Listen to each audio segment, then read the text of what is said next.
Habang naglilinis ng aquarium, bigla nga pala akong may nakita. Ito nga pala ay bato na parang ginto. Nakahalo nga pala sila sa buhangin. Ito nga rin pala ay nakita ng aming mga kapitbahay. Sobrang liit nga pala ng butil nito at hindi nyo gaano makikita. May nakita nga rin pala si Kuya Dan dito sa loob ng sako. Nagpunta pa nga ako sa bayan para ipakita sa mga eksperto. Marahil ito na siguro ang sagot sa aming kahirapan.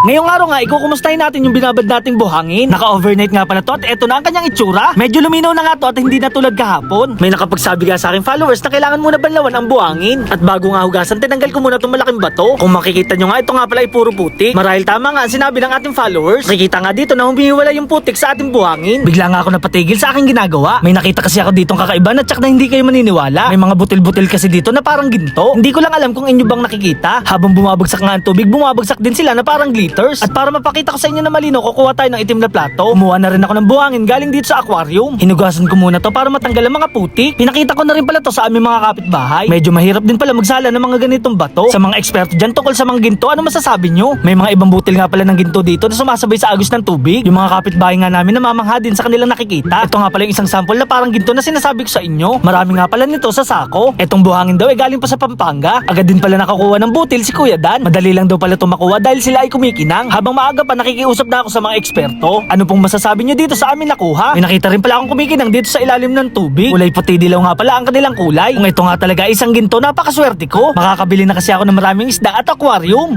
Char. Kumuha na nga rin pala ako ng sample para mapatingin sa bayan. Jacket na rin pala ako, baka tayo ay mangitim. At syempre kailangan natin mag-helmet para lagi tayong safe at walang huli. Nakabuena mano nga tayo kay Itom dahil bago pa naman ang kanyang seat cover. So paano guys? Tara! Mabuti na nga lang hindi na ganun kasungit ang panahon. Medyo maalikabok lang ang dinaanan ko at medyo mausok. Sa wakas nga ay nakarating na tayo ng bayan. Hinanap ko nga rin agad yung bumibili ng ginto at sirang alahas. Bukas nga pala siya ngayon at tumatanggap ng serbisyo. Pinakita ko nga agad kay Kuya Jerry yung hinihinala nating ginto. Ito nga pala ang tinatawag na buhay na bato. Kumuha na rin pala ako ng piraso ng ating nakuha. Gumamit nga pala siya ng microscope para masuri. Kiniskis niya na rin pala to sa maliit na bato. Katapos nga ng dalawang test, maglalagay naman siya ng asido. Kung ito daw isang tunay na ginto, ito nga daw pala hindi bubula. Ito hindi man lang siya napulo o ano man, pero may yung proseso nito, tinutunaw nila to eh.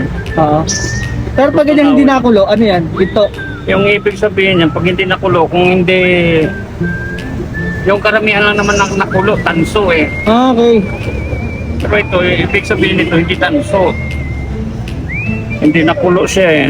Kahit papano nga, meron tayong nakuwang kaalaman. Ito nga pala yung mga butil at hindi nagbago ang kulay. Hindi rin pala to kumulo gaya ng sinasabi ni tatay. Payo nga ni Kuya Jerry, salain ko daw ang lahat ng buhangin para makalikom pa na marami. Tutunawin daw kasi to at lalagyan pa ng mercury para makita kung ano bang klaseng ginto ito. Finalo nga pala tayo ni Kuya Jerry para mapanood ang ating mga video. Kaya naman guys, hindi na rin tayo magtatagal. Kailangan kasi malaman to ni Tampi Story. Baka kasi yung buhangin na ginamit niya ay meron ding ginto. At dahil nakamotor naman tayo, mabilis tayo nakarating sa kanila. Mabuti na nga lang nandito si Tampi. Sinabi at kunento nga pala sa kanya ang buong pangyayari. Sinabi ko nga rin na baka merong ginto ang ginamit niyang buhangin. Meron pa nga pala ditong ilang piraso na natira. Agad ko naman tong kinuha para masuri. Wala nga pala ditong kumikinang natulad sa atin. Wala nga pala na-curious si Tampi at naghanap na rin. Kaya naman pagka-uwi ko sa bahay, agad ko na kinuha itong mga sako. Babalitaan ko na lang kayo kapag mayaman na ako. Char. So paano guys, hanggang dito na lang. Salamat sa panonood. Paalam! Yeah!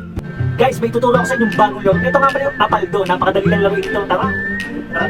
So maglalaro tayo ng Super Ace guys. Napakadali lang laro dito. Okay, play tayo dyan. Wait lang natin guys ha. So alam niyo ba yung ano scatter? So scatter to guys, yung Super Ace. Tingnan nyo. Play natin yan guys, play. O di ba? So yun, dito tayo papaldo sa Apaldo. Guys, nakikita nyo yung pera natin nasa 46,000 na. So ang gagawin natin, magbebet tayo. So yan, mag-ano na kaya tayo, 1K. O, 1,000 na. O. Play na yan guys. O scatter agad. O. Kung napapagod kayo, auto nyo lang yan. Napakadali lang yan, dire-diretso na yan. O, 50 pesos. Naka 50 na tayo agad guys. O, tingnan nyo. Yan, sa Apaldo lang yan guys ha. Okay, play lang. Play lang ng play para manalo. O, scatter. O, 1-2. 1-2 na, o. O, wild. O, nag-wild pa. O, tatlong wild. Combo. O, 2-4. 2-4, o. Diba? O, wild na 1-6. O, 2-5. 2-5. Scatter na. O, 2,000. Magkano na? Wild. 1,000. O, 10,000 na panalo natin, guys. Guys, tignan nyo. O, diba? O, 10,000. O, diba? Ganun lang manalo sa Apaldo. So, ano pang hinahantay nyo? Nasa comment section ko nga pala yung link.